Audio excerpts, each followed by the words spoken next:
नमस्कार। आप सुन रहे हैं द बॉलीवुड रेडियो और मैं हूं आपके साथ अनूप आकाश वर्मा।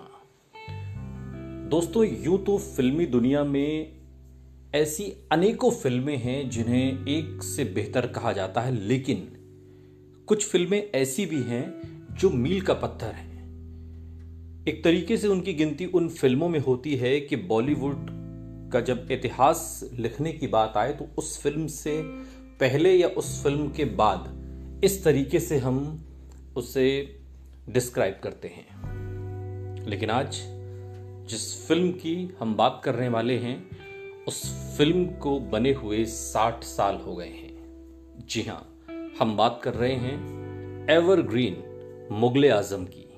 मुगले आजम 60 साल की हो गई है। उसकी रिलीज को 60 बरस पूरे हो गए हैं और उससे जुड़े हुए कुछ किस्से हम आज आपको सुनाते हैं।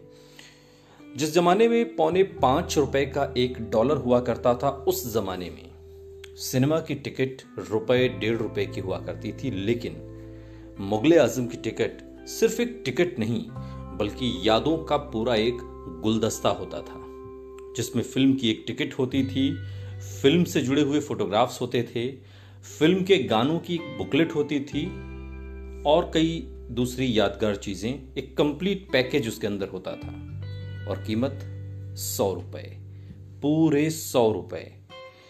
आप कल्पना कीजिए कि 60 के दशक में ₹100 की सिनेमा की टिकट भला किसने खरीदी होगी। लेकिन आप ये जानकर हैरान होंगे कि फिल्म की एडवांस बुकिंग जिस दिन खुली उसी दिन आसपास के शहरों के लोग भी बंबई पहुंच गए। मराठा मंदिर के सामने फिल्म की टिकट खरीदने के लिए एक लंबी लाइन लग गई। बवाल हो गया था। मुंबई में मुगले आजम का सिनेमा घरों में रिलीज होना और किसी फिल्म का एक साथ देश के 150 सिनेमा घरों में रिलीज होना उस वक्त का एक रिकॉर्ड था। मराठा मंदिर इस फिल्म के लिए ही रंग रोगन करके फिर से चमकाया गया था। प्रीमियर पर प्रिंट हाथियों पर लाद कर लाए गए। सिनेमा के बाहर भव्य सेट बनाया गया था। फिल्म को पोस्टर एक जैसे रंगे जाएं, इसके लिए के आसिफ ने उन दिनों एक मशहूर पेंट कंपनी को पूरा स्टॉक खरीद लिया था। 4 दिन तक लोग लाइन में लगे रहे। मराठा मंदिर में एक शो में 1000 लोगों से कुछ ही ऊपर करीब लोगों के बैठने की जगह थी और बाहर टिकट खरीदने वाले इकट्ठा हो गए थे कोई 1 लाख के करीब। थिएटर वालों को पुलिस बुलानी पड़ी, लेकिन लोग भागे नहीं, वहीं डटे रहे।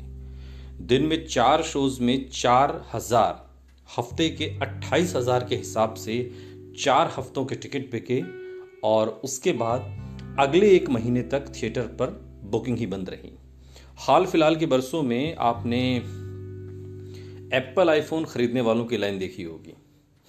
मुगले आजम की रिलीज के समय यह भारत में हो चुका है कि लोग 3-4 दिन तक लाइन में लगे रहे। घर से खाना बनकर आता, रिलीवर फ्रेश होने के लिए रिलीव करता और आकर फिर लाइन में लग जाते। ये नशा था मुगले आजम का। मुगले आजम से जुड़ा हुआ एक किस्सा एक और है। हुआ यूं कि फिल्म के लिए बड़े गुलाम अली खान को राजी करने के लिए पैसों की चमक काम नहीं आई। जिस जमाने में लता मंगेशकर, मोहम्मद रफी जैसे काबिल सिंगर एक गाने के 400 से 500 रुपए लिया करते थे, बड़े गुलाम अली खान को के आसिफ ने 25,000 रुपए का प्रस्ताव रखा। के आसिफ तब तक एक ब्रीफकेस लेकर चला करते थे और कहा जाता था कि वो ब्रीफकेस नोटों से भरा हुआ है। उन्होंने वही ब्रीफकेस खोला और उस ब्रीफकेस से 25,000 रुपए निकाले और गुलाम अली को थमा दिए। 2 गाने तय हुए। 50% एडवांस थमाकर के आसिफ वहां से आ गए। बड़े गुलाम अली खान फिल्मों में गाने को तौहीन समझते थे, लेकिन पैसा देखकर अब कैसे मना करते। मांग उन्होंने ही रखी थी, पूरी के आसिफ ने कर दी। अब ये अलग बात है कि नोटों का ऐसा ही एक ब्रीफकेस लेकर के आसिफ जब संगीतकार नौशाद के घर पहुंचे तो मामला पूरी तरीके से उल्टा पड़ गया।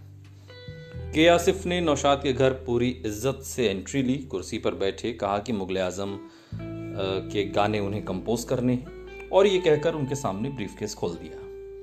के आसिफ इटावा के रंगबाज आदमी थे, लेकिन नौशाद साहब ठहरे लखनऊ के नवाबी अंदाज वाले संगीतकार। उन्होंने नोटों से भरा हुआ वो ब्रीफकेस उठाया और खिड़की से बाहर फेंक दिया। बेगम देखकर सन्न रह गई कि आसिफ की हालत ऐसी कि घाटो तो खून नहीं। नौशाद ने उस दिन उनसे बात तक नहीं की। उनको इस बात का ताप कि इतने कैसे पैसे को उनके हुनर का मालिक समझ लिया।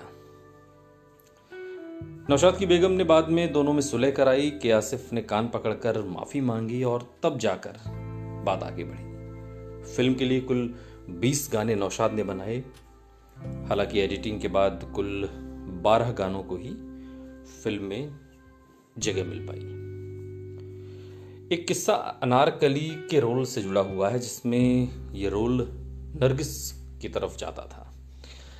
अनारकली की इस कहानी ने निर्माता शिराज अली हकीम पर इतना असर किया कि उन्होंने इसके लिए के आसिफ को साथ लिया और इस पर एक नए सिरे से फिल्म बनाने की बात की। और इस फिल्म का नाम रखा गया मुगले आजम। और इसी के लिए पहली बार 4 मशहूर राइटर एक साथ आए। इनमें जीनत अमान के पिता अमान थे, वजाहत मिर्जा थे, कमाल अमरोही और एहसान रिजवी। हिंदी पट्टी की बोलियों, गीतों, भजनों, लोकगीतों और मुहावरों से इन लोगों ने सलीम और अनारकली की प्रेम कहानी को सजाया। और के आसिफ ने तब तक अकबर के रोल के लिए अभिनेता चंद्रमोहन, सलीम के रोल के लिए डी.के. सप्रू और अनारकली के रोल के लिए नरगिस को तैयार किया। फिल्म मुगले आजम की पहली शूटिंग बॉम्बे टाकीज स्टूडियो में साल 1946 में, यानी कि आज़ादी से पहले शुरू हुई थी। अब शूटिंग शुरू हुए कुछ ही महीने हुए कि देश में आज़ादी का ऐलान हुआ, साथ ही बंटवारे का भी। शिराज अली जो फिल्म में अब तक पैसा लगा रहे थे, वो पाकिस्तान चले गए। के आसिफ को अब समझ नहीं आ रहा था कि आखिर करें तो करें क्या। इस बीच चंद्रमोहन को भी दिल का दौरा पड़ गया और साल 1949 में वो गुजर गए। शिराज ने एक बार यूं ही के आसिफ से जिक्र किया था कि बंबई में कभी अगर पैसे की तंगी हुई इस फिल्म के लिए तो दोनों मिलकर मुंबई की तमाम जमीन पर मालिकाना हक रखने वाले बिल्डर शपूर जी पल्लोंजी से मिलकर पैसे की दरख्वास्त करेंगे। के आसिफ उन्हीं के पास जा पहुंचे। पल्लोंजी को फिल्म प्रोडक्शन के बारे में तो कुछ नहीं पता था, लेकिन अकबर ने एक धर्म चलाया था, दीने इलाही, और ये उसके बहुत बड़े फैन थे। बस अकबर के नाम पर इन्होंने अपनी तिजोरी खोल दी और काम बन गया। कमाल अमरोही को के आसिफ की डांट भी पड़ी है। ये भी एक किस्सा इस फिल्म से जुड़ा हुआ है और ये उन दिनों की बात है जब किसी को कुछ पता नहीं होता था। शहर के एक तरफ से दूसरी तरफ तक लोग सफर करने से कतराते थे। कमाल अमरोही भी इसी झंझावात में किनारे हो गए और के आसिफ से उनका एक तरीके से राब्ता न रहा, तो उन्होंने सोचा कि फिल्म बंद हो गई। उन्होंने अनारकली नाम से एक फिल्म शुरू कर डाली।